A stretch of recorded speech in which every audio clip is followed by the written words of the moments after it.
Perang Pasifik, atau yang dikenal di Jepang dengan nama Perang Asia Timur Raya, adalah perang yang terjadi di Samudra Pasifik, pulau-pulaunya, dan di Asia.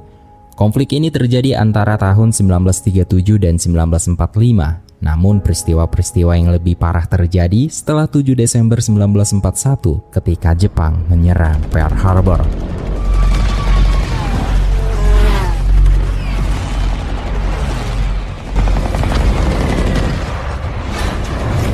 Perang Tiongkok-Jepang kedua antara Kekaisaran Jepang dan Republik Tiongkok telah berlangsung sejak 7 Juli 1937 dengan permusuhan sejak 19 September 1931 karena Jepang melancarkan invasi ke Mars Surya. Namun ini lebih diterima secara luas bahwa Perang Pasifik itu sendiri dimulai pada 7 dan 8 Desember 1941 ketika Jepang menginvasi Thailand dan menyerang koloni Britania di Malaysia, Singapura, dan Hong Kong, serta serangan mendadak Jepang ke pangkalan militer dan Angkatan Laut Amerika Serikat di Pulau Wake, Guam, Filipina, dan Pearl Harbor. Pada Perang Pasifik ini, terlihat gabungan pasukan sekutu diadu melawan Jepang, yang terakhir dibantu oleh Thailand dan pada tingkat yang lebih rendah oleh negara sesama blok poros seperti Jerman dan Italia. Pertempuran terdiri dari beberapa pertempuran laut terbesar dalam sejarah dan pertempuran yang sangat sengit dan kejahatan perang di seluruh Asia, Kepulauan Pasifik, yang mengakibatkan hilangnya nyawa manusia yang sangat banyak. Jadi pada kesempatan kali ini saya mencoba menjelaskan sebuah film dengan judul The Pacific. Film ini mengisahkan bagaimana kiprah tempur di Perang Dunia Kedua Teater Pasifik melawan Kekaisaran Jepang yang jelas tak kalah sengit dan brutalnya daripada di front barat melawan Nazi Jerman, karena memang Kekaisaran Jepang pada tahun 40-an bukanlah lawan yang bisa dipandang sebelah mata. Dan di film ini kita menyimak bagaimana pertama kali marinir Amerika menginjakkan kakinya di medan pertempuran yang begitu brutal dalam sejarah Perang Dunia Kedua.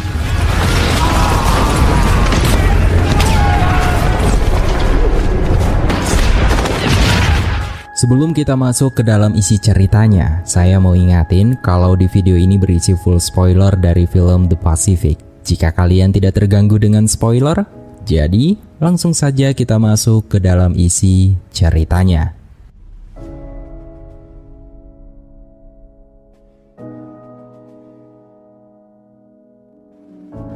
Film dibuka di bulan Desember 1941 di Amerika. Seorang pria bernama Robert Leakey tampak sedang keluar dari gereja dan ia sangat senang ketika bertemu dengan Vera, wanita yang ia puja selama ini. Ia mengatakan pada Vera bahwa ia akan bergabung dengan marinir Amerika. Namun sayangnya Vera menanggapi dengan biasa saja. I joined the Marines. Thought I'd do my bit. Well, if I don't see you before you go.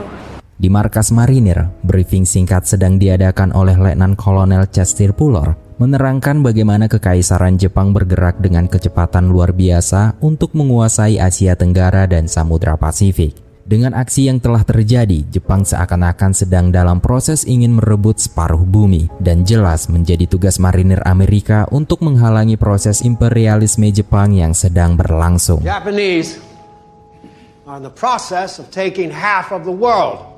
The uniform that you wear, the globe and anchor emblem that you have earned, will make the difference between the freedom of the world and its enslavement. December 7th was quite a day.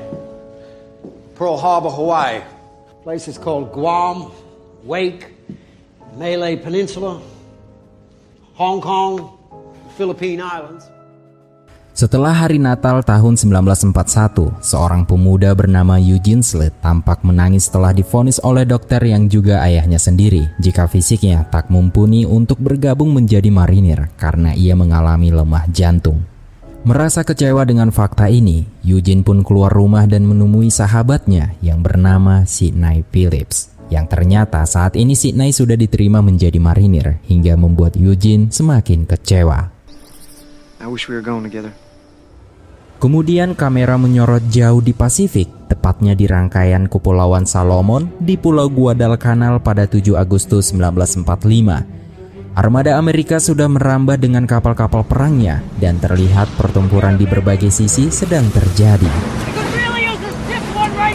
Di atas salah satu kapal, para marinir muda ini sedang di-briefing tegas sebelum pada akhirnya dikirim merapat, menaiki landing craft mereka dan akan menginjakan kaki di Guadalcanal yang akan menjanjikan tragedi berdarah.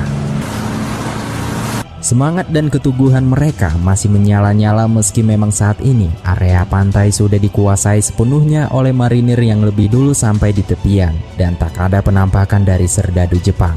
Beberapa saat kemudian, Lecky mendengar kabar jika pasukan Jepang menarik diri jauh ke dalam hutan, sehingga para marinir digerakkan maju menyisir kebun kelapa dengan rapatnya ilelang. Beberapa jam kemudian, mereka menemukan sisa-sisa perlengkapan dan pertahanan tentara Jepang.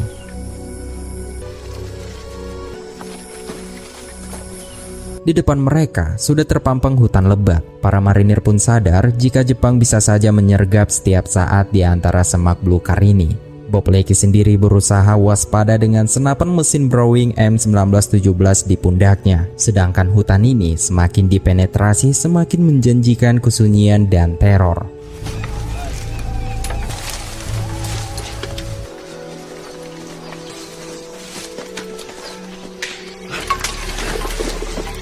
Siang berlalu dan malam datang membawa hujan tropis. Musuh pun masih tak nampak. Para marinir dari resimen pertama dan divisi yang akan terlelap tidur tiba-tiba mendengar tembakan berbunyi keras dari salah satu marinir yang sedang berjaga. Ternyata insiden tadi malam ialah salah tembak di kubu marinir sendiri yang sayangnya menewaskan petugas medik mereka. Berusaha melupakan kejadian ini, Lecky pun melanjutkan perjalanan dan kali ini mereka menargetkan akan sampai di puncak sebuah bukit. Pada malam harinya, jauh di lautan, para marinir ini menyaksikan sendiri bagaimana Angkatan Laut Amerika sedang keras meladeni armada Jepang. Beradu meriam dan ganasnya tembakan membuat pemandangan mengerikan dari arah pulau. Di pagi harinya, mereka melanjutkan perjalanan dan saat tiba di pinggir laut, mereka sadar bahwa pertempuran di laut semalam, armada Amerika lah yang mengalami kekalahan dari Jepang.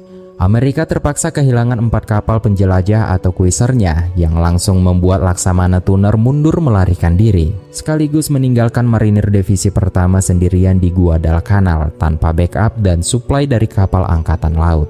Hari pun sekali lagi berganti malam dan yang ditunggu akhirnya beredar. Sorot suar menyala dalam gelap. Tentara Jepang melakukan pengintaian, berusaha menilik tepat posisi marinir. Meski pada akhirnya tak ada adu peluru terjadi dan ini cukup untuk meneror para marinir.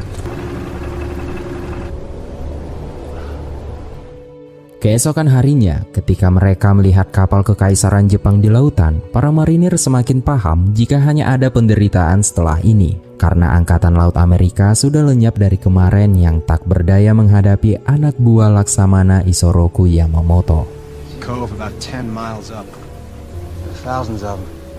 Di malam harinya, di area sungai Alligator, Lecky mendengar adanya pergerakan di seberang kali. Dan ini pun dibarengi dengan seluruh kawannya bersiaga penuh sampai akhirnya baku tembak pun terjadi.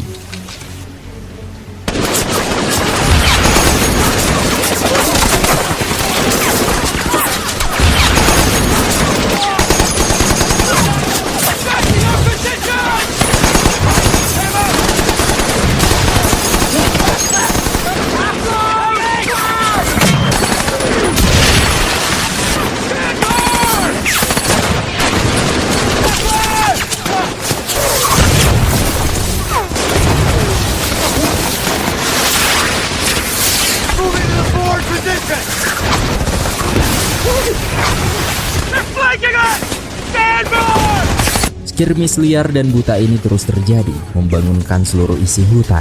Mortar-mortar pun dihantamkan. Seketika marinir tahu jika Jepang berusaha mengepung mereka dari kiri.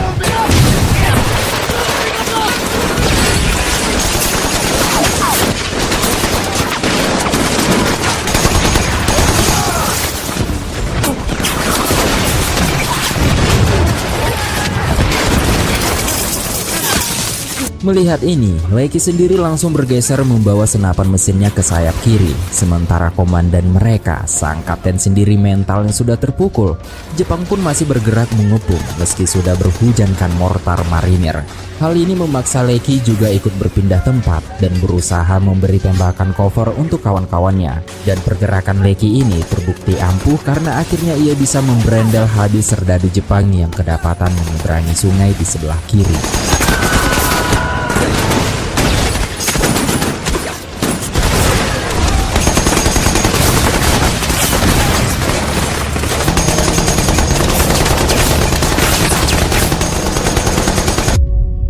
Di pagi harinya, barulah terlihat pemandangan yang mengerikan. Mayat-mayat sudah berserakan di berbagai tempat.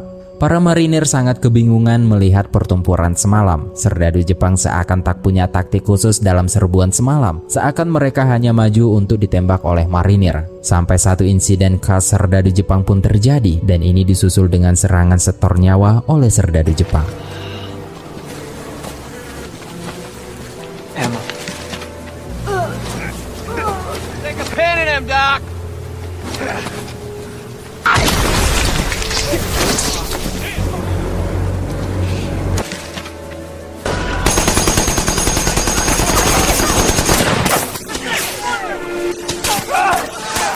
Kini tinggal seorang serdadu Jepang yang dipermainkan oleh marinir karena sudah tak mempunyai senjata. Ia gagal dalam penyerangan dan ia berteriak mengatakan,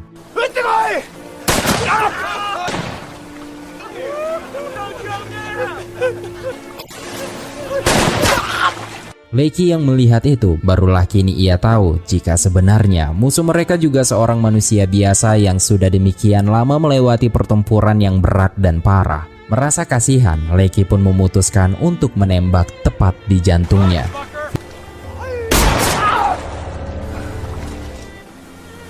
Kini mereka memeriksa tas-tas mayat dan menemukan jika musuh yang ia hadapi cumalah serdadu biasa yang juga punya keluarga, orang tua atau anak istri, sama seperti kebanyakan marinir Amerika. Dari pertempuran semalam, marinir kehilangan 5 orang anggota dan beberapa orang terluka parah. Sedangkan komandan mereka, Kapten Jensen, juga sudah digantikan karena gangguan mental.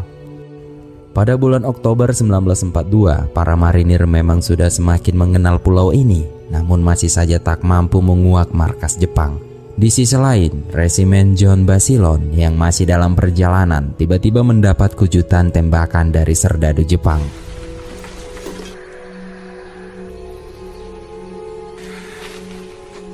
You see Briggs?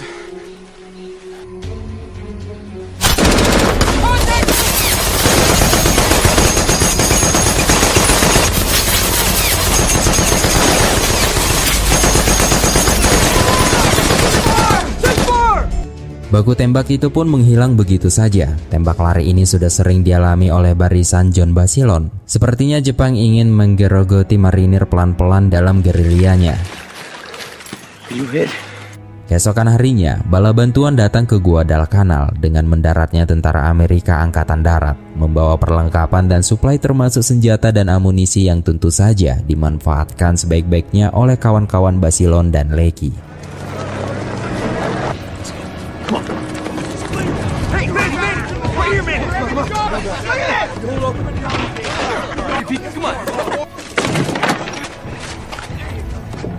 Make sure you get those cherries! I got the cherries! I got it. You there!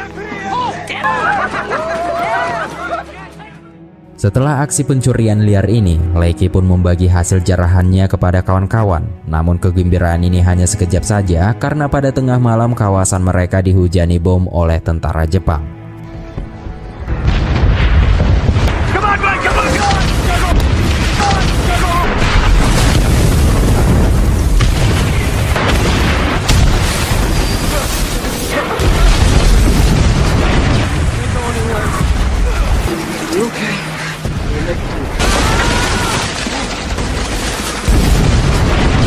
Keesokan harinya barulah terlihat kengerian atas tragedi semalam. Entah berapa jumlah korban jiwa dari marinir, tapi yang jelas baik dari kompi Lecky maupun kompi Basilone sama-sama mengenaskan.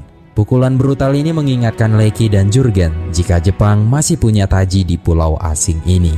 Sementara di posisi Basilon, Kolonel Puller menerangkan jika mereka akan ditugaskan berpindah tempat untuk menghalangi Jepang merebut sebuah bandara di pulau ini.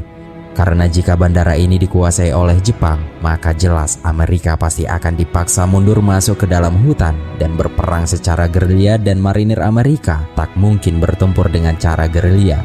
Maka pasukan pun disebarkan di beberapa titik sesuai rencana, meninggalkan barisan Basilon yang harus mempertahankan posisi, dan camp mereka dan lubang-lubang dan perimeter baru pun dipersiapkan sebaik-baiknya oleh Basilon. Karena jika memang Jepang nantinya menyerbu di posisi ini, Basilon akan berjuang sendirian. Yeah, go get it.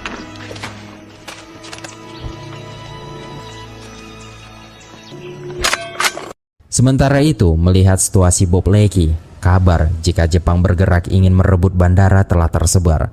Sama dengan kondisi Basilon, pasukan di Kompi dan batalion Leakey ini juga semakin sedikit jumlahnya. Only the officers get the lucky strikes. On the line but don't have enough cooks. Well, same old story for the First Marines. Pada malam harinya, Letkol Puller mendapat kabar dari intelijen jika ada sejumlah besar pasukan Jepang bergerak ke posisinya. Puller sendiri memerintahkan anak buahnya agar tak menyerang dan menahan tembakan selama mungkin, dan tiba-tiba di luar sana baku tembak terjadi.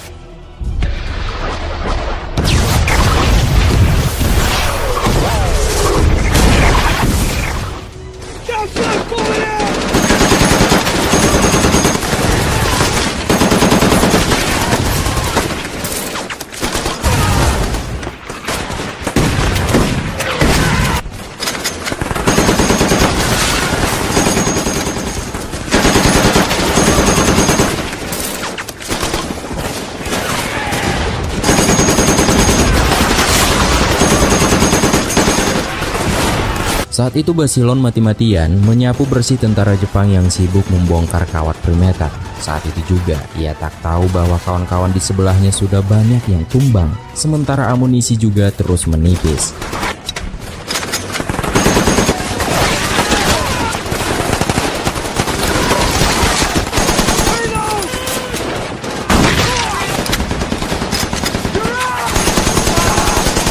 Sampai akhirnya jumlah Jepang membanjiri medan ini, memaksa Basilon menarik mundur peletonnya, namun malah terlibat duel jarak dekat.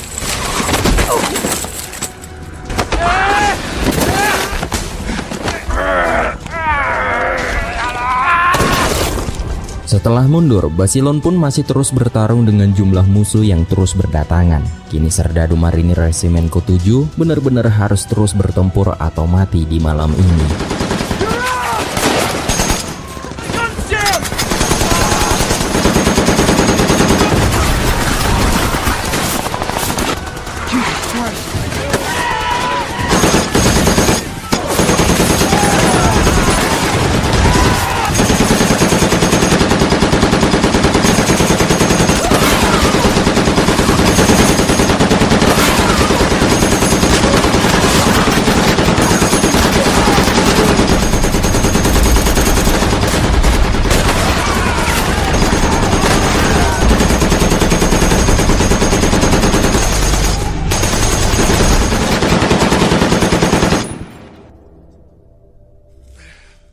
Keesokan harinya, Basilon menemukan apa yang dilihat oleh Bob Leakey jika Jepang benar-benar brutal dalam menyerang. Setiap serdadunya seakan bernyali dan bernyawa ganda, menyerang tak memperdulikan keselamatannya sendiri, dan hasilnya pagi ini hanya serakan mayat-mayat yang tak terhitung jumlahnya. Saat senja hampir tiba, Basilon memutuskan untuk mencari kawan baiknya, Manny Rodriguez, di dalam hutan yang sayangnya kini sudah tak bernyawa lagi.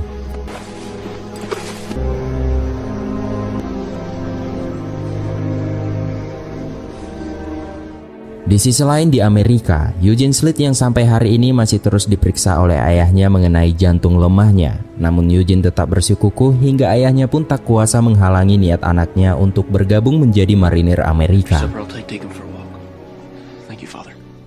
Desember 1942 dan marinir masih bertahan di Guadalcanal. Bob Leakey masih terus rutin mengirim surat untuk Vera, sang pujaan hati. Dan selain Natal, kabar gembira yang lain ialah bahwa mereka akan segera diangkut keluar dari Guadalcanal. Setelah Bob Leakey dan John Basilone beserta divisi pertama Marinir Amerika berperang selama 4 bulan di Guadalcanal, Kepulauan Solomon di Pasifik, kini kapal yang mengangkut mereka bersandar di pelabuhan Melbourne di selatan Australia. Sorotan media tanpa henti membuat para marinir divisi pertama ini disambut bagai pahlawan.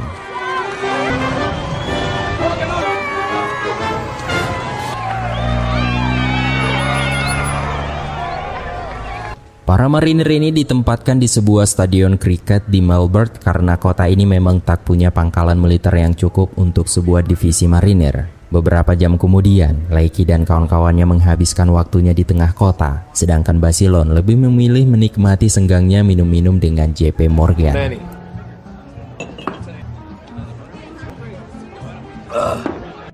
Pada malam harinya, Leakey yang juga sudah mabuk menyempatkan dirinya berkenalan dengan seorang gadis bernama Stella. Walk with me, you never know what the future may bring. Collect me at home. Hari berganti dan kini Basilone sedang dimarahi oleh Letkol Puller karena ulah mabuk-mabuknya semalam. Namun di sini Letkol Puller menerangkan jika John Basilone akan segera dianugerahi Medal of Honor, sebuah medali tertinggi untuk serdadu Amerika. President Roosevelt found you worthy. Can't help but notice I'm not alone in this, sir. You are about to be awarded. You're about to go where very few Marines have ever been. Congratulations, old man. Beberapa hari kemudian, dalam apel pagi yang dihadiri oleh semua resimen divisi pertama, John Basilone resmi menerima Medal of Honor yang dikalungkan di dadanya. Namun medali ini nantinya pasti hanya akan menjauhkan dirinya dari teman-temannya. Sore harinya, Bob Leakey menyempatkan diri mengunjungi rumah Stella. Leakey disambut dengan hangat oleh kedua orang tua Stella yang merupakan imigran dari Yunani. Sambutan ramah ini membuat Leakey sangat bahagia. Sudah lama ia tak merasakan kehangatan keluarga. Yang ia tahu selama ini hanyalah amarah dan dendam pasukan Jepang. Leakey pun akhirnya menginap di rumah Stella dan sejenak melupakan Vera yang selama ini belum mendapatkan balasan surat yang dikirim Leakey.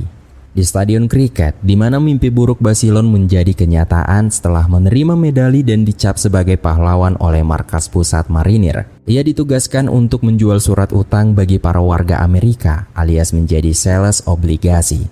Hal ini sangat lumrah pada saat itu karena Amerika membutuhkan banyak sumber daya tempur untuk tetap bisa bertempur, baik di Eropa, Pasifik, dan Atlantik. Dan pemerintah sendiri tak akan cukup membiayai keperluan perang ini dan jelas membutuhkan sumbangan dari uang pribadi para warganya melalui War Bonds.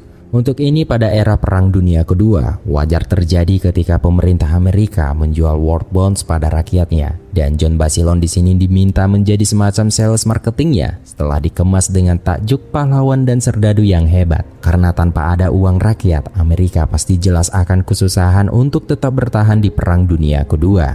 Untuk keperluan ini, Basilone akhirnya dikembalikan ke Amerika untuk dijadikan ikon perang selebriti yang heroik demi kepentingan pemerintah.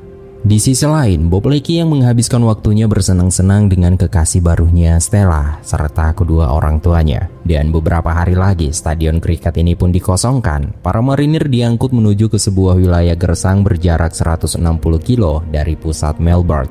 Mereka ditugaskan untuk bermarching kembali ke Melbourne dalam jangka waktu hanya 3 hari dan diberi bekal sekantong kismis dan juga sekantong beras. Marching ini jelas sangat mematikan bagi para marinir. 3 hari kemudian, para marinir yang sudah kelelahan setengah mati ini berhasil kembali ke stadion kriket dan Leakey pun kembali mengunjungi Stella yang ternyata Stella malah memutuskan untuk tak berhubungan lagi dengan Leakey karena takut akan kehilangan Leakey jika suatu saat Leakey mati dalam pertempuran. Stella seakan tak mau jika keluarganya bersedih hati.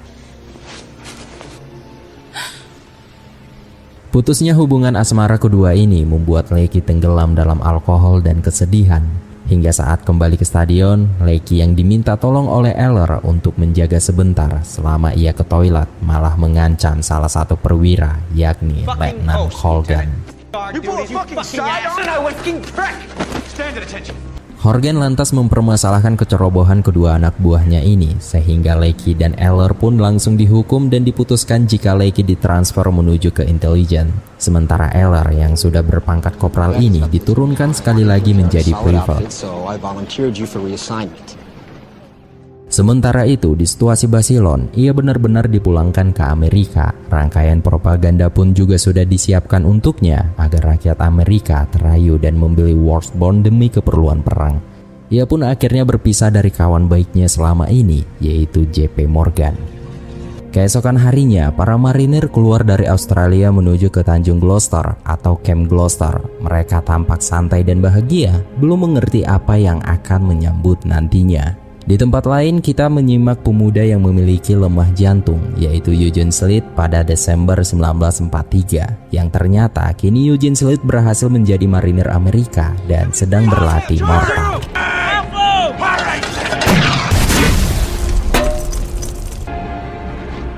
Sementara itu, jauh di tengah lautan dan di malam Natal, Lecky yang masih merasa sedikit kehilangan Stella membuatnya sekali lagi menulis surat kepada Vera di Amerika. Sampai akhirnya Tanjung Gloucester tertampak di depan mata.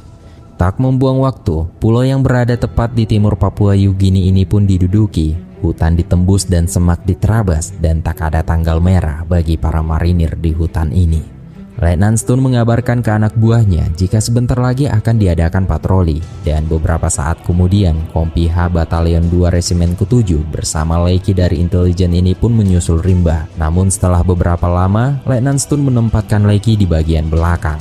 Dan keputusan ini rupanya sangat tepat karena saat skuadnya maju ke depan, Lecky mendengar gemiris dari arah belakang dan tiba-tiba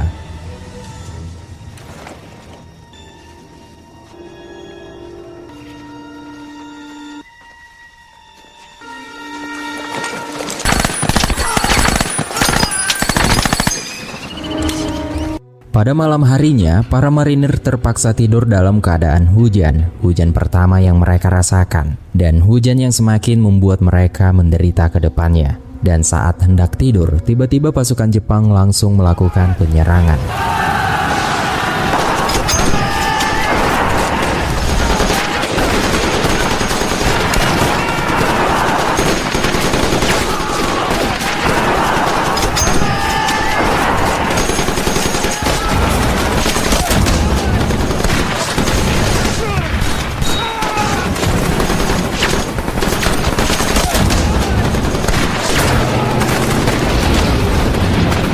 Di tengah pertempuran, Letnan Stone malah menyuruh Lecky untuk menjaga tenda intelijen dan harus membakar semua dokumen penting kalau mereka kalah malam ini.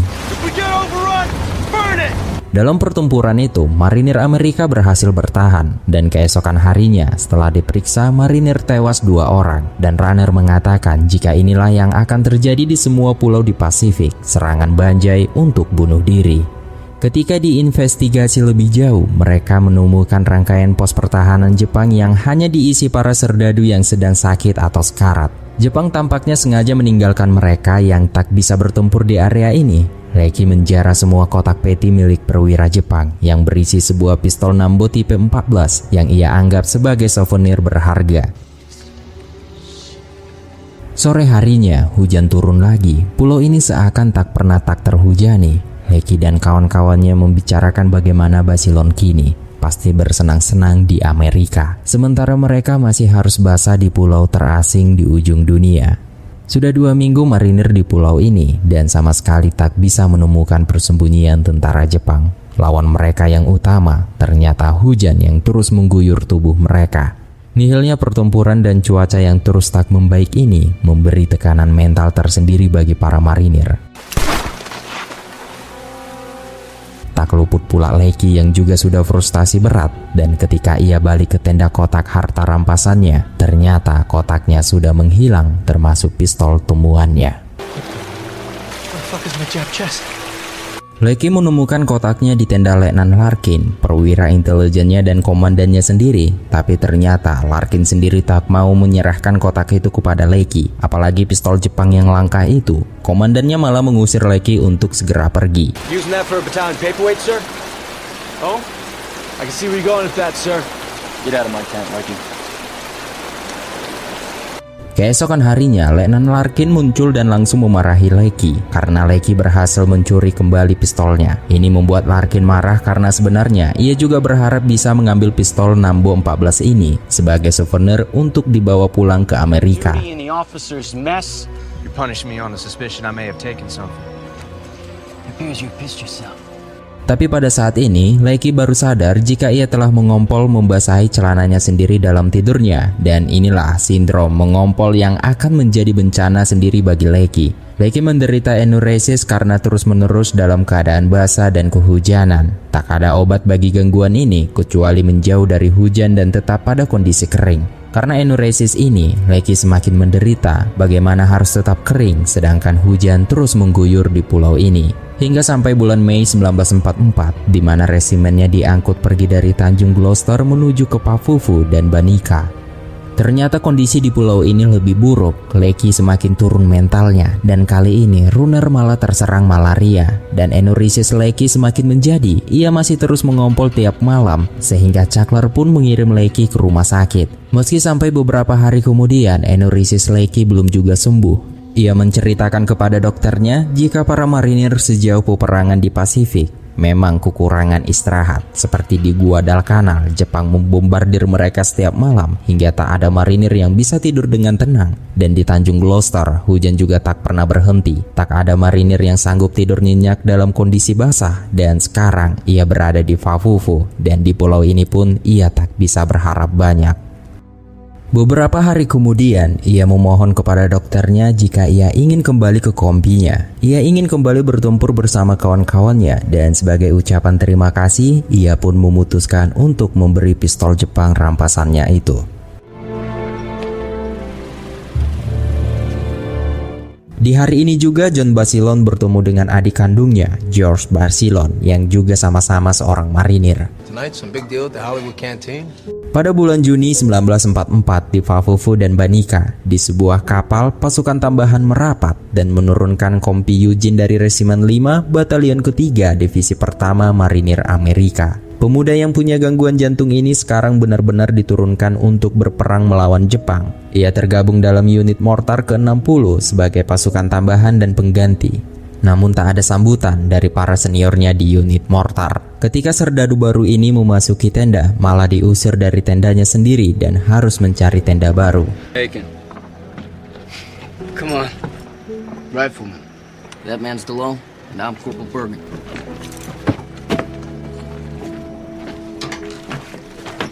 Saat di tengah jalan, ia bertemu dengan sahabatnya, yaitu Sidney Phillips. Selanjutnya mereka pun makan siang bersama, dan sebelum selesai, Senafu, senior mortarnya, sudah datang dan memerintahkan Eugene dan juga Oswald untuk membersihkan drum-drum yang kotor. Hurry up! You heard the sergeant. Fuck that shit. I scrub drums for no man. I'm wishing you were back here with nothing asked you but to scrub oil out of drum. Keesokan harinya, Eugene dan unit mortar lainnya pun berlatih menembak. Don't look at me, Lieutenant. Gunny's right.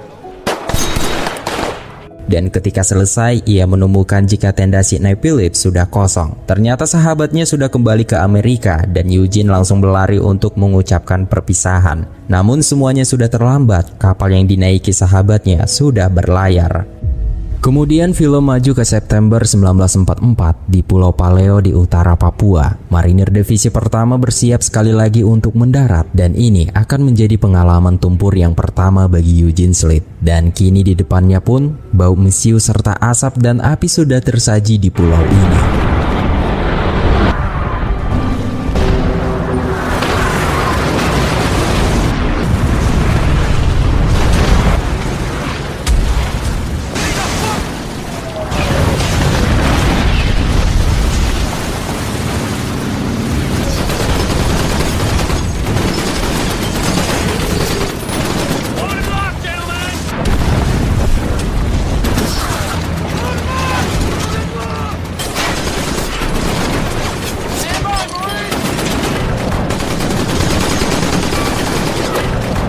Kini tibalah Eugene dan pasukannya mulai memasuki medan perang. Landing craft yang berhasil menepi, pasukan pun merengsek di sebelah berata. Eugene mengumpulkan keberaniannya, menguatkan jantung lemahnya dan langsung merayap maju. Ia tak memperdulikan tembakan-tembakan Jepang yang terus diarahkan menuju garis pantai.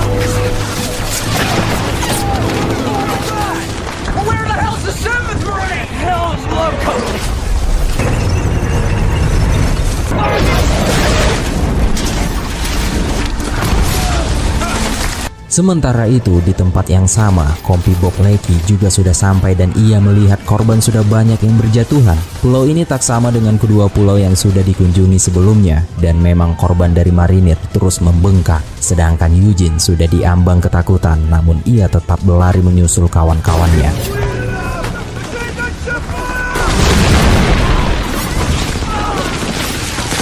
Bob Leckie yang kini sudah sampai di hutan dengan selamat, meski memang Jepang masih memukul, dan di adegan ini Bill Hussein menjadi korban pertama.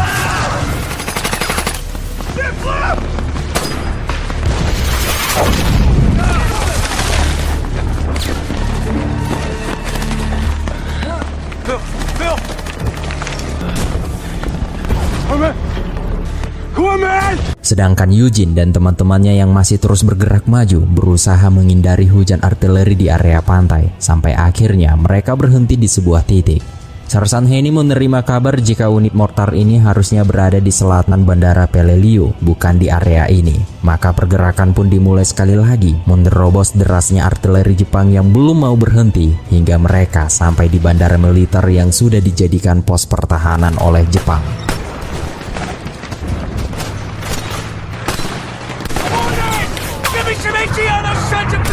Dari jauh tampak Mitsubishi 95 Hago, tank Jepang memberi ancaman disusul dengan infanteri kekaisaran yang tiba-tiba saja merangsek maju ke arah Eugene. Melihat itu, mereka langsung mengisi peluru mortar dan langsung diluncurkan ke arah musuh.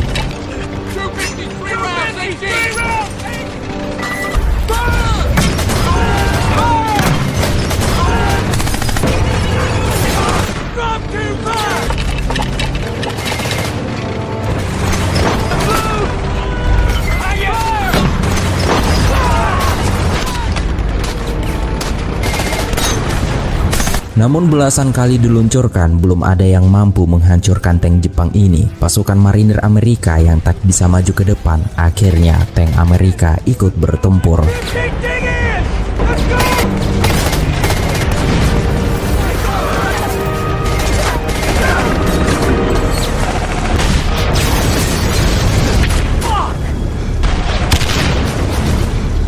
Kita menyimak Bob Leckie yang sekarang sudah kembali ke pelotonnya setelah menolong Bill Husser. Mereka tiba di sektor yang sama dengan posisi unit mortar Eugene. Saat itu Eugene sendiri sedang mengamati Senafu yang dengan sadisnya berusaha mencabut gigi emas mayat Jepang dengan belatinya.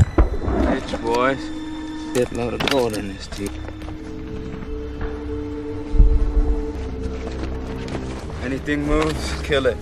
Sampai pada malam harinya, masih banyak terjadi pertempuran di berbagai area dan sektor pulau ini. Namun sejauh ini, unit mortar Eugene masih dalam posisi yang aman.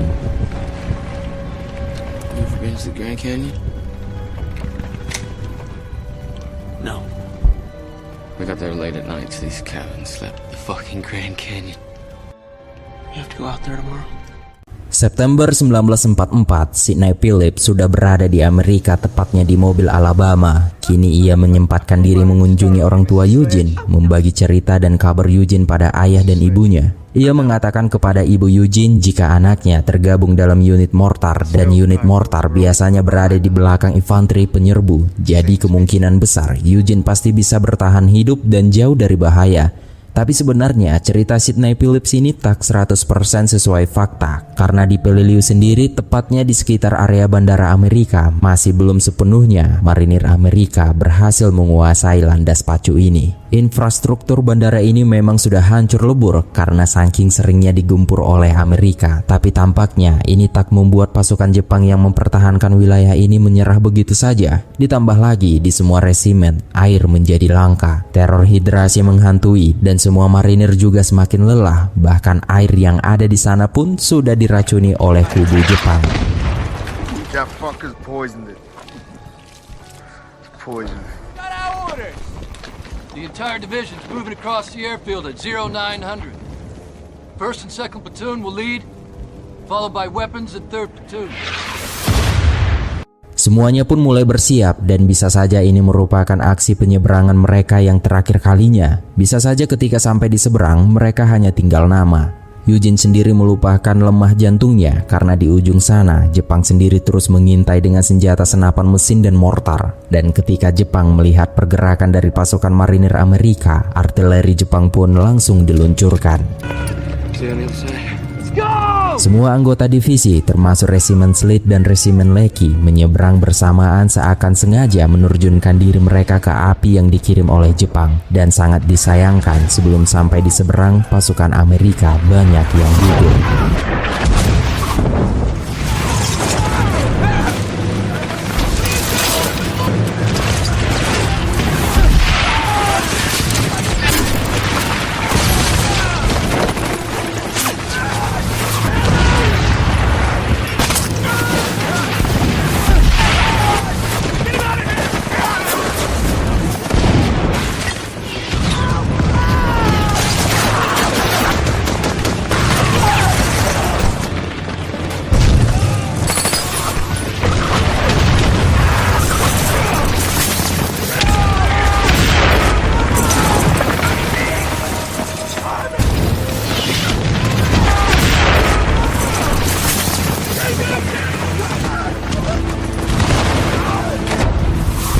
Sementara itu, di posisi Lecky, kawan baiknya Will dan Runner tertembak dan jatuh.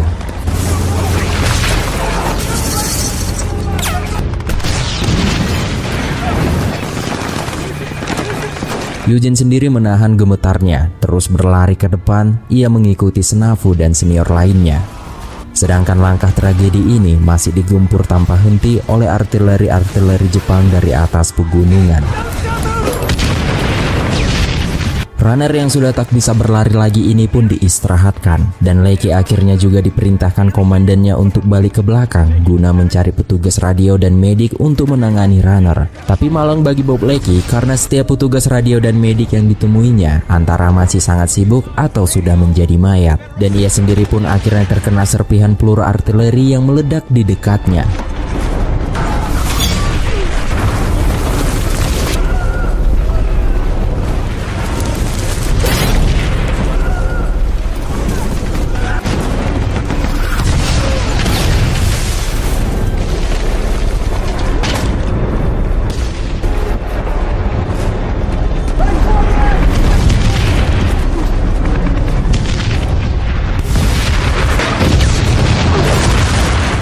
Berbeda situasi dengan Resimen 5, Eugene Slate yang masih ngeyel untuk menyerbu maju, tak peduli berapa banyak anggota yang hancur lebur terkena pukulan musuh. Bahkan Senafu sendiri akhirnya juga terjatuh karena artileri.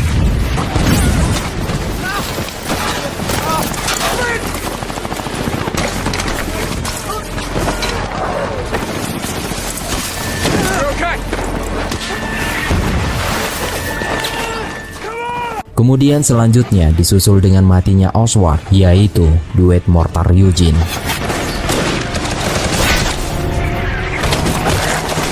Tapi sebelum giliran sial untuk Eugene tiba, dari langit mesin pesawat Amerika sudah meraung dan langsung menghujani pertahanan Jepang dengan bom pesawat tempur Amerika. Beberapa menit kemudian, Resimen Eugene akhirnya bisa mempenetrasi gedung dan membasmi semua pasukan Jepang.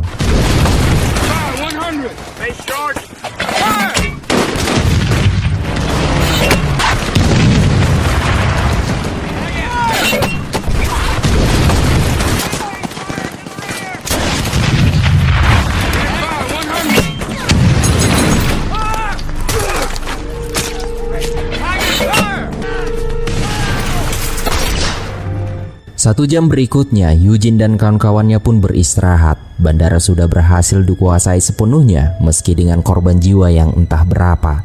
Dan berbeda dengan Eugene yang masih segar bugar, Lecky yang terkena artileri ini harus dikirim balik ke kapal medis, dan sekali lagi ia harus masuk ke rumah sakit. Ia terus memikirkan Runner yang belum ketemu. Ia masih bingung apakah kawannya ini sudah mati atau masih bertahan hidup. Keesokan harinya, perintah baru pun sudah turun. Kapten Holden dan Kompika diharuskan mengintai maju ke arah perbukitan dan gunung, berusaha menyimak posisi pasti artileri milik Jepang. Maka perjalanan yang melelahkan ini pun dimulai. Sedangkan air masih langka dan tenaga semakin terkuras, tapi kaki-kaki ini tak boleh berhenti dalam misi ini, terus berjalan pelan ke arah tujuan. Senafu pada akhirnya mengucapkan terima kasih dengan caranya sendiri pada Eugene setelah menyelamatkan nyawanya di bandara. Ia memberi julukan Slade Summer yang sesuai dengan nama Eugene, bermakna palu godam. Julukan yang jelas ironik dengan kondisi kesehatan Eugene sendiri, namun membuatnya bangga dan bahagia. Got a smoke? Ketika sampai di lokasi posisi dan penataan pertahanan, beberapa skuad dikirim oleh Kapten Holden untuk mengintai lebih jauh. Hingga di satu titik, Kapten Holden memutuskan untuk maju sendirian. Dan tiba-tiba,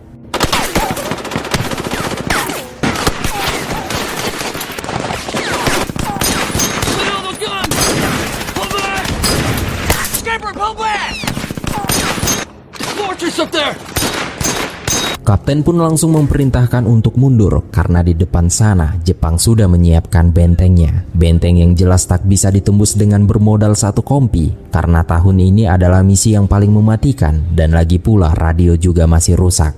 Kapten Holden pun memutuskan untuk kembali ke pos divisi yang jauh di belakang. Ia menyuruh beberapa anak buahnya di sini untuk jaga malam sampai ia menyusul esok hari. Malam hari pun tiba, semua tertidur dengan mata terbuka. Di depan mereka terletak gunung yang sudah disulap menjadi benteng pasukan Jepang. Benteng yang masih berdiri kokoh ini seakan terus menyebar teror dalam dingin dan gelapnya malam. Hingga beberapa saat kemudian, seorang marinir menjerit-jerit bagaikan kerasukan. Ia histeris dan mentalnya sudah terpukul. Membahayakan seluruh kawan-kawannya yang ada di sini. Mereka pun langsung menyuntikkan morfin agar tenang. Namun situasi tetap saja, sehingga ia pun langsung dibunuh. Keesokan harinya, semuanya pun menjadi sadar. Ternyata menjaga kekuatan mental adalah hal yang paling penting selama peperangan. Dan beberapa saat kemudian, Kapten Holden datang dengan membawa beberapa Sherman. Namun benteng ini ternyata tak jadi diserbu karena para komandan di markas meminta penyerangan dialihkan ke timur pulau. Maka kompi Slade Hammer ini pun ditarik mundur kembali. Di kapal medis, di mana Bob Leckie akhirnya bertemu dengan Wilder Runner yang ternyata juga masih hidup. Mereka berdua berbicara tentang lukanya masing-masing dan naik ke dek atas kapal yang terus menuju ke Amerika. Satu harapan mereka kini yaitu pulang menemui orang-orang yang mereka cintai. Part kedua ini dibuka dengan mengikuti Eugene Slade yang masih berada di Kepulauan Palau di utara Papua, tepatnya di region Paleo dan masih berada di tengah sengitnya kecamuk pertempuran. Ia tak pernah sekalipun absen dalam setiap peperangan dan terlihat raut wajahnya yang sudah menampakkan sisi yang lebih dewasa dan penuh kesedihan. Bandara ini memang pada akhirnya bisa direbut oleh para marinir Amerika meski ditukar dengan banyaknya korban jiwa. Para marinir yang masih bertahan hidup pun tampak letih dan terbebani secara mental. Tak ada kejayaan dan kemenangan, melainkan hanya pertumpahan darah dan tumpukan mayat. Kemudian di bulan Oktober 1944 di region Peleliu, setelah pertempuran, Kapten Holden mengatakan jika batalionnya bisa beristirahat kali ini dan harus melapor di esok hari jam 11 siang. Pada pagi harinya, mereka menghabiskan waktu mengobrol dan bersantai meski tanpa adanya kebahagiaan di wajah mereka, terutama bagi Eugene yang setelah cita-citanya tercapai menjadi marinir dan melewati pertempuran yang sengit di Pasifik, seakan-akan ia berpikir bahwa keputusannya menjadi marinir adalah salah besar. Never walk when you can stand, never stand when you can sit. Kemudian kita beralih ke kediaman John Basilone di Amerika yang terus menjalankan kerjanya sekarang sebagai penyebar propaganda penjualan surat utang perang. Namun tak ada yang memahami jika sebenarnya mental Basilone juga sudah terganggu. Ia berjam-jam bermain golf untuk menenangkan dirinya yang selalu membayangkan teman-temannya bertempur di medan perang. Ia terus memukul stick golfnya sampai matahari tenggelam dan tanpa ia sadari bahwa kedua telapak tangannya sudah berdarah. Kembali lagi di region Peleliu, pada jam 11 siang, setelah para marinir selesai melapor, mereka bergerak maju ke benteng Jepang yang selama ini sudah mereka pantau. Dan sebelum melakukan penyerangan oleh marinir angkatan darat, pesawat-pesawat pengebom dihadirkan terlebih dahulu untuk mengumpulkan target mereka.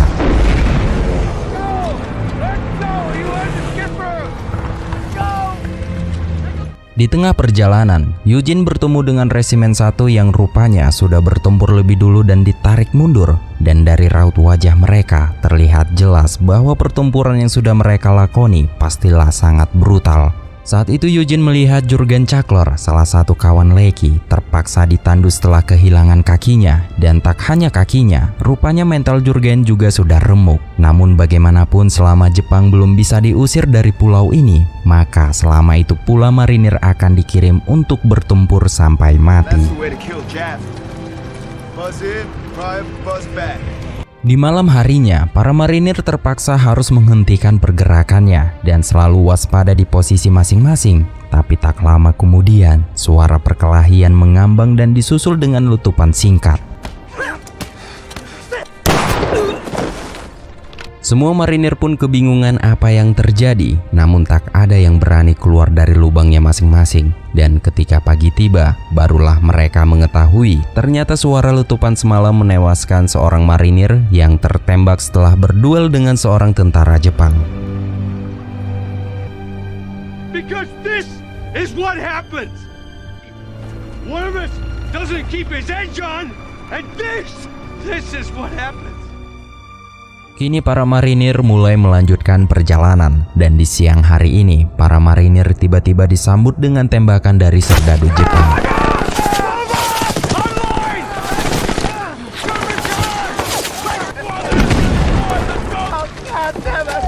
Tembakan itu ternyata berasal dari bunker Jepang yang ada di depan sana. Kapten Halden langsung memerintahkan agar mortar segera disiapkan dan posisi pasukan yang lain disebar merata.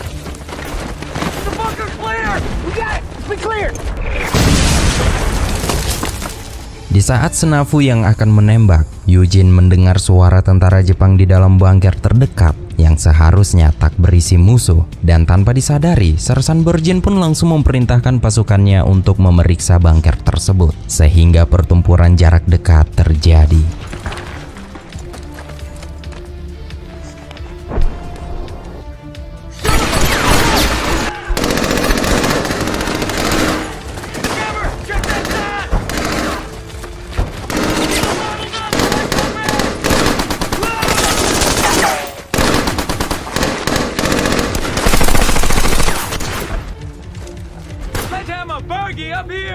Meski Jepang sudah terkepung, Jepang tak mau menyerah begitu saja, maka cerobong udara dibongkar dan granat pun dijatuhkan ke dalam bunker.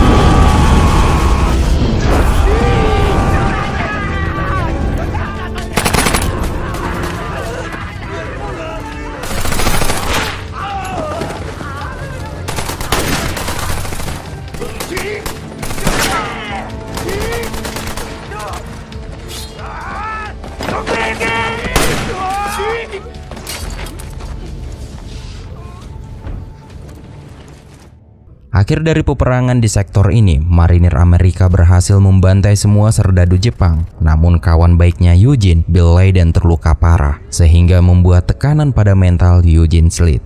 Eugene Slade berpikir, apa arti semuanya ini? Apa nilai dari bunuh-membunuh ini? Nyatanya, perang tidak akan pernah menjadi solusi abadi untuk masalah apapun. Kemudian ia bertanya pada Bergin kenapa serdadu Jepang yang sudah dikepung tadi tak menyerah dan menjadi tawanan. Dan Bergin mengatakan bahwa mereka adalah orang Jepang.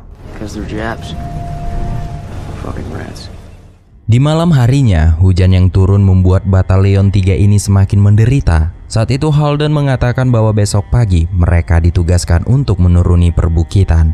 Dan karena Halden melihat humor Eugene Slade sudah hampir gila, ia pun memerintahkan untuk bertugas sebagai penandu untuk kawan-kawannya yang terluka saat peperangan nanti. Dan di pagi harinya, peperangan kembali dimulai.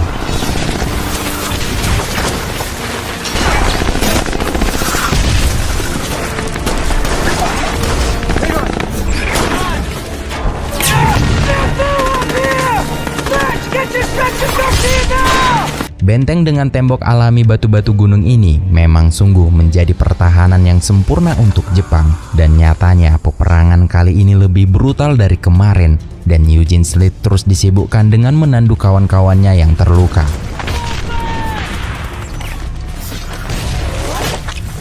Marinir Amerika yang sudah kewalahan menggempur benteng ini, bahkan Sersan Henny sebagai salah satu serdadu tertua dan paling berpengalaman, tak sanggup mengatur pribadinya sendiri di medan peperangan ini, maka marinir Amerika langsung ditarik mundur.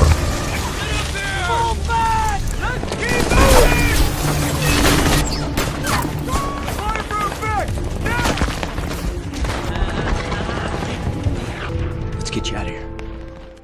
Pada malam harinya, banyak marinir Amerika terpukul mentalnya. Bahkan Sersan Henny saja yang telah bertempur sejak Perang Dunia Pertama ini sampai frustasi. Maka pertempuran di Peleliu ini memang sungguh sangat brutal. Hari pun berganti sekali lagi, dan kali ini Jay yang akan ingin membuang kotorannya di dalam gua langsung digujudkan dengan dua orang serdadu Jepang yang langsung menyerangnya.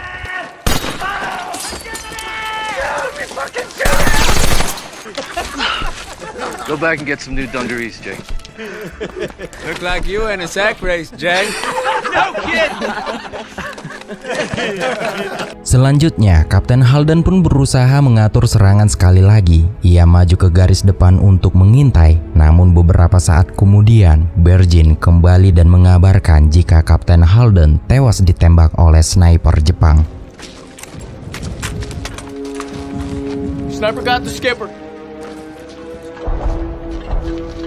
Berita ini memberi kedukaan pada seluruh marinir karena Kapten Halden adalah pemimpin terbaik bagi mereka. Kehilangan Kapten Halden membuat mereka merasa bahwa akan jadi apa para marinir di sini, sehingga membuat pasukan ini ditarik mundur kembali ke kampnya, dan selama perjalanan pulang tak ada terlihat senyuman dan hanya kesedihan terpapar di wajah mereka. Kembali lagi ke Amerika, kita mengikuti John Basilone yang masih saja terus sibuk bagaikan selebriti. Keluarga Basilone sendiri terus membanggakan anaknya sebagai pahlawan Amerika keturunan Italia. Namun sedikit demi sedikit Basilone merasakan kehampaan dalam hari-harinya. Apa gunanya menjadi marinir jika hanya untuk mendatangi acara-acara sosial dan bertingkah seperti bintang film? Bukankah ia seorang prajurit yang berfungsi untuk perang? Dan pada akhirnya, ia memohon kepada Legend Van der Grief untuk dikembalikan ke medan pertempuran. Ia mengatakan bahwa ia sudah hampir setahun berada di Amerika, sedangkan teman-temannya terus berperang di Pasifik. I just can't push pencils anymore. Let me help them the way I know how. I'll tell you what, I'll push through your discharge. You make me proud to be a Marine. Thank you, sir.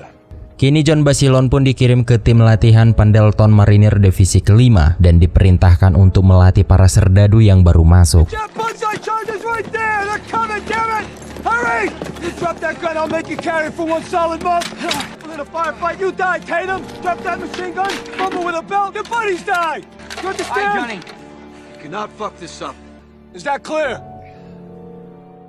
Di suatu hari di sebuah acara, John Basilone bertemu dengan Sersan Lena Ricky, seorang wanita yang membuat Basilone jatuh hati, dan Basilone pun memutuskan untuk terus mengejar Sersan cantik ini.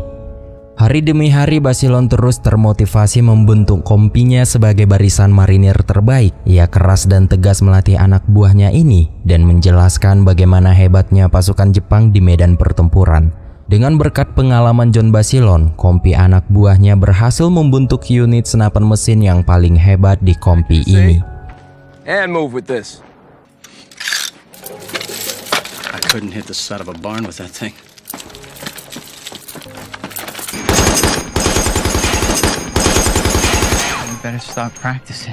Keesokan harinya, Basilone menemui Sersan Lena dan membawanya liburan ke beberapa tempat. Perhatian dan kepedulian Basilone membuat Sersan Lena sendiri akhirnya membuka diri dan melunak pada Basilone.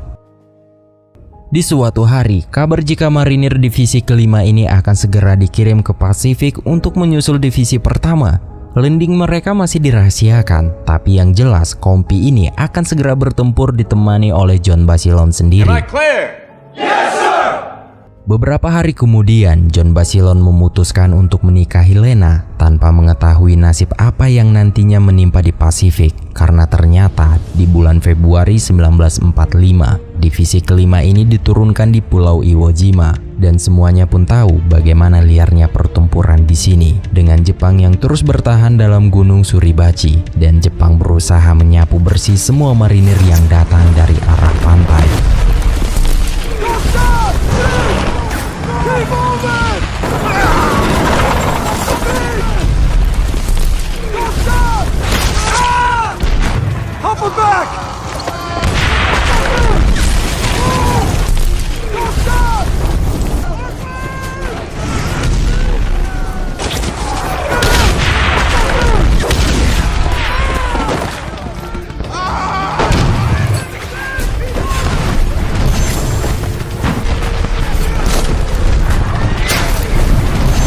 Dalam sengitnya peperangan, John Basilone memerintahkan rekan-rekannya untuk terus maju dan jangan sampai berhenti di garis pantai ini. Dan akhirnya mereka dihadapkan dengan sebuah bunker yang terus memberendel para marinir Amerika.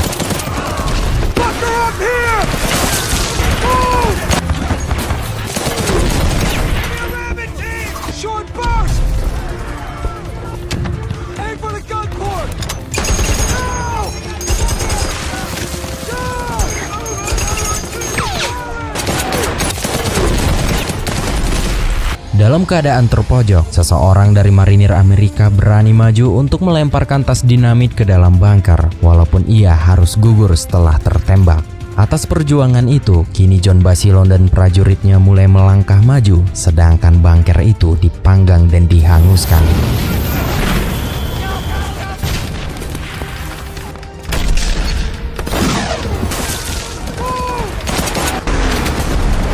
Berikutnya, Basilone berbekal pengalaman terus memimpin prajuritnya untuk menyisir parit dan menghabisi setiap Jepang yang ditemuinya.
Setelah menguasai parit, kini Basilone sampai di satu titik. Ia memerintahkan anak buahnya untuk mengcover dengan senapan mesin, sementara ia sendiri bergerak maju menembus peluru dan ledakan ke garis pantai dan mengatur pasukan yang baru mendarat.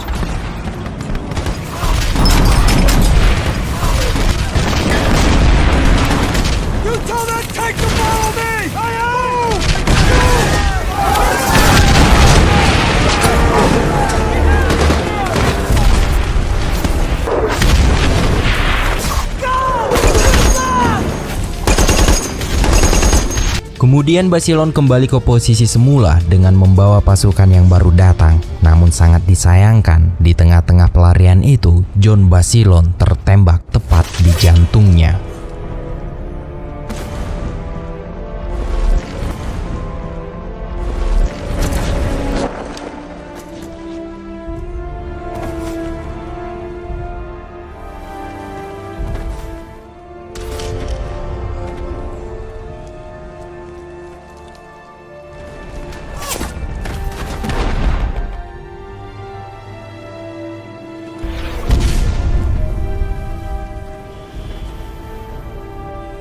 Di Amerika, Sersan Lena sangat bersedih atas kematian suaminya, padahal mereka hanya beberapa minggu bersama. Kemudian setelah kematian John Basilone, kamera kini menuju ke Pulau Okinawa pada bulan Mei 1945. Di pulau ini kita mengikuti perjalanan perang Eugene Slade yang kini seakan tercabut kebahagiaan dan kebanggaannya menjadi marinir setelah mengetahui sadisnya dan bengisnya perang di area Pasifik ini. Kini ia melihat sendiri bagaimana semua pertempuran hanya membuat warga sipil menjadi korban, dan sekarang unit Eugene Slade mendapat pengganti Oswald bernama Tony Peck.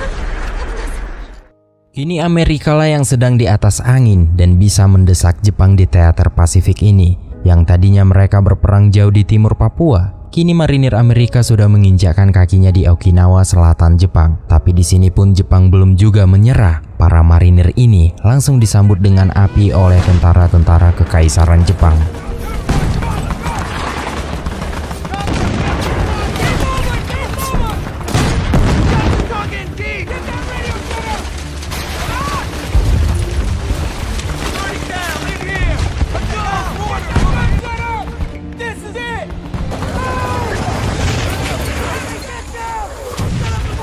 Marinir Divisi Pertama mencoba merebut sebuah pos pertahanan lengkap dengan bunker-bunker betonnya, dan setelah mendapatkan posisi di tengah beceknya tanah, mortar unit Eugene pun mulai ditata.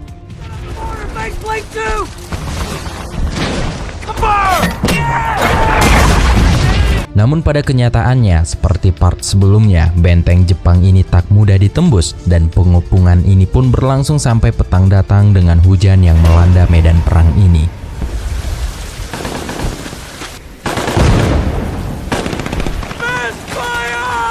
Unit mortar Eugene pun berusaha bertahan dan membuat mortarnya kering di kondisi basah ini, sama seperti regu-regu mortar lainnya. Di saat akan menembak ke arah musuh, peluru mortar yang basah ini menjadi kendala tersendiri bagi unit mortar Eugene. Letnan baru mereka bernama Bob McKenzie tak peduli dan ingin mortar terus ditembak. Ia memerintahkan Senafu meluncur untuk mengambil peluru mortar yang masih kering. Senafu pun mulai bergerak bersama Eugene Slade dan Bill Leiden yang sudah sembuh dari lukanya. Dan di saat itu juga mereka melihat sendiri bahwa rakyat sipil Okinawa terus menjadi korban.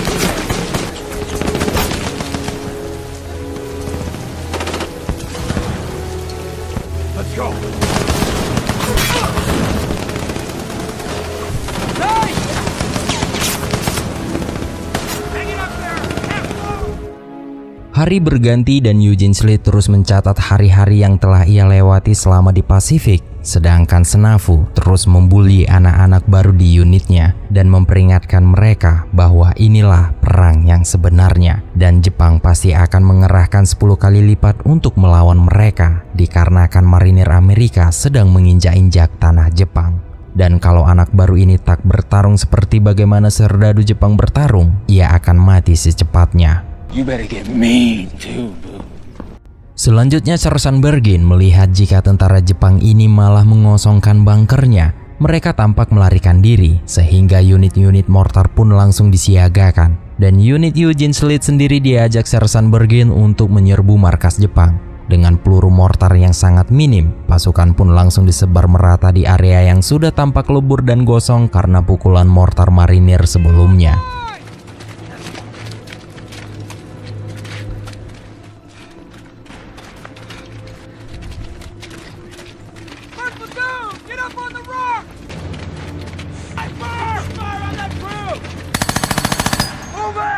Happy to be back, Bill?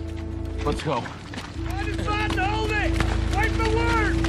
Jepang sendiri hanya meninggalkan beberapa sniper tersembunyi untuk menghambat pengejaran, sehingga para marinir terpaksa berhenti di bawah bukit. Tak lama dari situ, seorang wanita sipil datang dengan membawa bayi. Ia meminta bantuan dengan berbahasa Jepang. Ia mengatakan bahwa di badannya sudah dipasang peledak, dan ini merupakan salah satu trik Jepang paling terkejam pada warganya sendiri.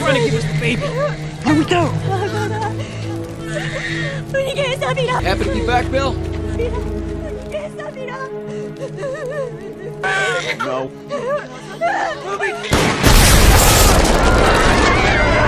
Setelah tragedi memilukan itu, serdadu Jepang tiba-tiba menyerang bercampur dengan warga sipil yang berlalu lalang di tengah medan perang. Sehingga marinir sendiri kini pun tak peduli siapa yang ditembaknya, sehingga pertempuran ini menjadi salah satu pembantaian massal yang mengerikan.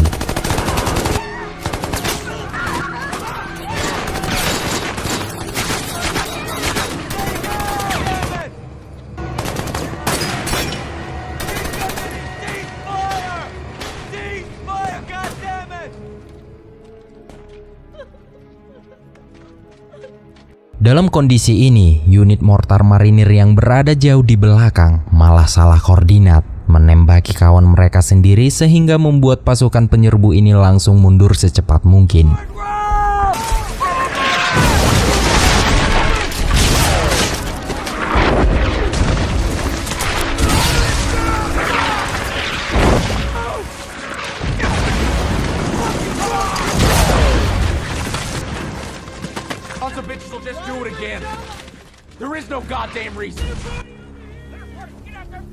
Hari pun berganti sekali lagi dan situasi masih stagnan dan statis. Tak ada perkembangan kecuali bertambahnya korban dari kedua belah pihak, sedangkan Jepang masih saja kuat dalam bertahan.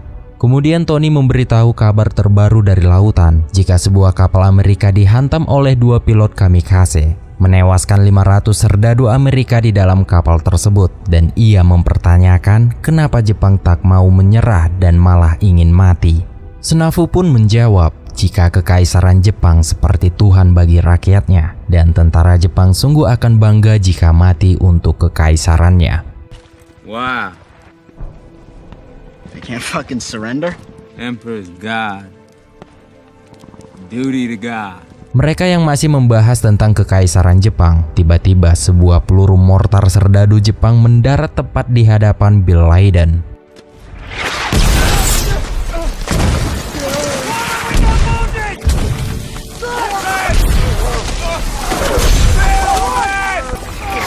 Hantaman mortar serdadu Jepang ini merupakan kedua kalinya Bill Laden terluka di perang ini setelah matanya terbutakan oleh granat Jepang di part sebelumnya.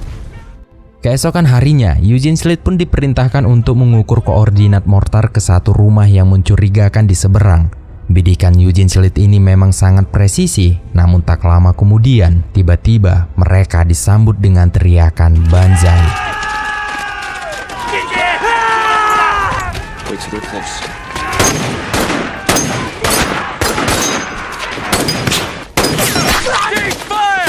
Kepribadian Eugene Slade sendiri sudah berubah, keluguan remajanya sudah hilang sepenuhnya. Ia kini semakin kejam dan tak punya belas kasih.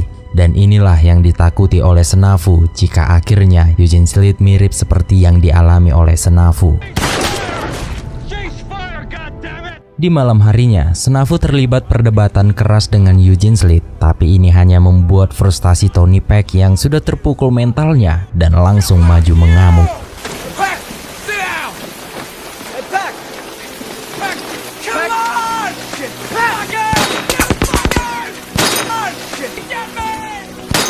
Kawan-kawannya pun berusaha menariknya untuk bersembunyi, namun naasnya salah satu anak baru bernama Jack tertembak mati.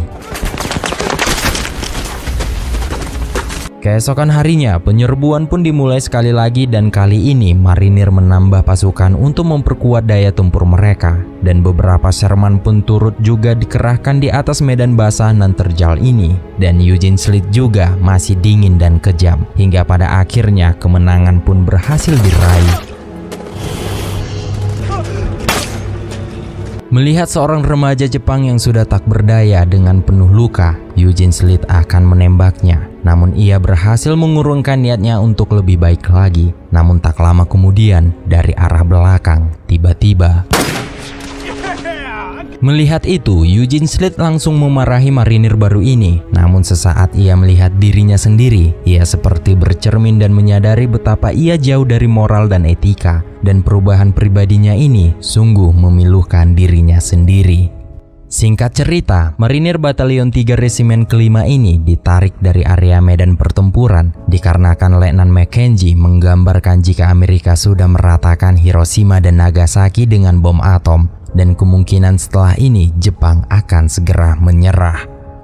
15 Agustus 1945, di salah satu rumah sakit St. Alban di New York, Amerika, apa yang menjadi prediksi berubah menjadi kenyataan. Bob Leckie di sini mendengar sendiri jika Kekaisaran Jepang akhirnya menyerah total kepada Amerika. Leckie pun akhirnya diperbolehkan pulang ke rumahnya di Bergen dan bertemu lagi dengan kedua orang tuanya. Yang sayangnya orang tuanya tak begitu menyambut Leckie dengan hangat. Padahal anak bungsu mereka ini baru kembali setelah 4 tahun berperang. Bahkan kini kamarnya sudah menjadi gudang. Kini selebrasi pun pecah di mana-mana. Teriakan perang sudah usai menggema berulang kali di semua mulut orang, termasuk di Okinawa sendiri, di mana resimen Senafu dan Eugene Slade masih berada. Raut-raut pedih berubah menjadi ekspresi kegembiraan yang sangat mutlak. Mereka tak perlu lagi berduel dengan tentara Jepang yang keras kepala. Tahun 1946, Eugene Slade dan Senafu akhirnya dikirim pulang. Semuanya pun masih bingung setelah perang berakhir dan kembali ke kehidupannya masing-masing. Mereka bingung apa yang akan mereka lakukan berikutnya. Sampai akhirnya satu persatu pun mulai turun dari kereta dan Bergen yang dijemput keluarganya pun meninggalkan Senafu dan Eugene Slade. Di tempat lain, Sersan Lena Ricky, istri mendiang John Basilone, berkunjung ke rumah mertuanya dan menyerahkan Medal of Honor, medali kehormatan yang pernah diterima oleh Basilone di part sebelumnya.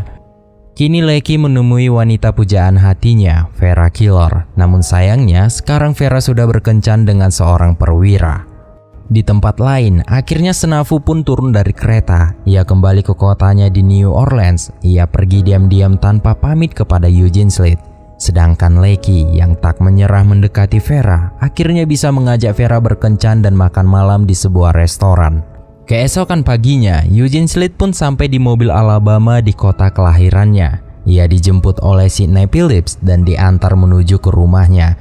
Ia disambut sebagai pahlawan, tapi yang bisa ia rasakan hanyalah kehampaan. Bahkan ia selalu bermimpi buruk di tengah malam. Kakak kandungnya sendiri yang juga sama-sama tentara terus berusaha menghiburnya meskipun tanpa hasil. Setelah beberapa hari berlalu, Sidney Phillips mencoba menghibur sahabatnya ini. Ia mengetahui trauma perang yang sudah menghampiri diri Eugene Slade. Orang tua Eugene pun tahu akan hal ini, dan saat hari masih pagi, sang ayah mengajaknya berburu. Namun tiba-tiba Eugene jatuh lemas dan menangis. Ayahnya menyadari jika ternyata saat ini putranya sudah tak bisa lagi mengangkat senjata, bahkan hanya untuk membunuh hewan. Dan film pun selesai. The Pacific adalah sebuah serial televisi yang mengisahkan tentang pengalaman pasukan marinir Amerika dalam Perang Dunia Kedua di Pasifik. Pesan moral yang dapat diambil dari serial ini adalah tentang keteguhan dan tekad manusia dalam menghadapi situasi yang paling sulit. Dan salah satu pesan moral yang penting dari serial ini adalah tentang nilai persahabatan, solidaritas, dan keberanian. Ketika berada di medan perang, para tentara dihadapkan pada situasi yang sangat sulit dan mereka hanya dapat mengandalkan satu sama lain untuk bertahan hidup. Ini menunjukkan betapa pentingnya solidaritas dan persahabatan yang kuat dalam menghadapi situasi yang penuh tekanan dan ketidakpastian. Selain itu, The Pacific juga mengajarkan tentang arti pengorbanan dan komitmen dalam hidup. Para tentara harus siap mengorbankan nyawa mereka untuk negara dan teman-teman mereka, serta menjunjung tinggi nilai-nilai seperti kehormatan, integritas, dan keberanian dalam menghadapi musuh yang kuat. Secara keseluruhan, The Pacific memberikan pesan moral yang kuat tentang nilai-nilai kemanusiaan yang fundamental dalam situasi paling sulit, dan mengajarkan kita untuk selalu berjuang dengan keteguhan dan tekad yang kuat untuk mencapai tujuan kita. Mungkin segitu saja teman-teman untuk pembahasan film kali ini. Terima kasih yang sudah menonton film ini sampai akhir. Sekali lagi terima kasih buat teman-teman. Saya akhiri, sampai ketemu di video selanjutnya. Tetap merdeka dan jangan pernah bosan jadi orang baik.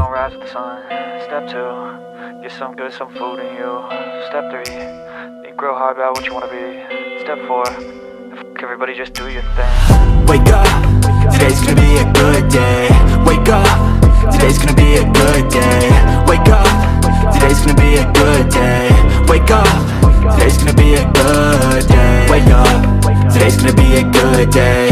Wake up, today's gonna be a good day. Wake up, today's gonna be a good day. Wake up, today's gonna be a good day. Set your affirmations, aspirations. I got shit to do, the aftermath of preparation. Good food, good mood, blood in circulation. One step at a time, yeah, that's how you make it. Set a goal you control and the steps you take them. I try to pick one thought, have some concentration. And if I make a mistake, it's called education. I try to do this every day, call it replication. Wake up, today's gonna be a good day. Wake up, today's gonna be a good day. Wake up, today's gonna be a good day. Wake up, today's gonna be a good day. Wake up, today's gonna be a good day. Wake up, today's gonna be a good day. Wake up, today's gonna be a good day. Wake up, today's gonna be a good day. So life ain't easy, yo, I think there's a reason though. Ups and downs, just like every different season, yo. Sometimes I'm high, other times I'm barely breathing, though. I always gotta fight and hide from the demons, yo. Negative thoughts are poison, they rot. Head full of flies, so here come the clouds. They'll never stop unless I can swap all the bad for the good in my head when I'm lost. Yeah, so I'ma fake it till I make it. Positive thoughts are overtaken, I got patience. One day at a time is how you operate a cadence. A flow, you grow, you show yourself a foundation. Stay away from all the shit that causes temptation. I know that I like to do it cause it's sensation. I live my life in my head like a narration. Don't expect greatness, do my best, man, I'll take it. Wake up, today's gonna be a good day. Wake up, today's gonna be a good day. Wake up, today's gonna be a good day. Wake up, today's gonna be a good day. Wake up, today's gonna be a good day. Wake up, today's gonna be a good day. Wake up, today's gonna be a good day. Wake up, today's gonna be a good day.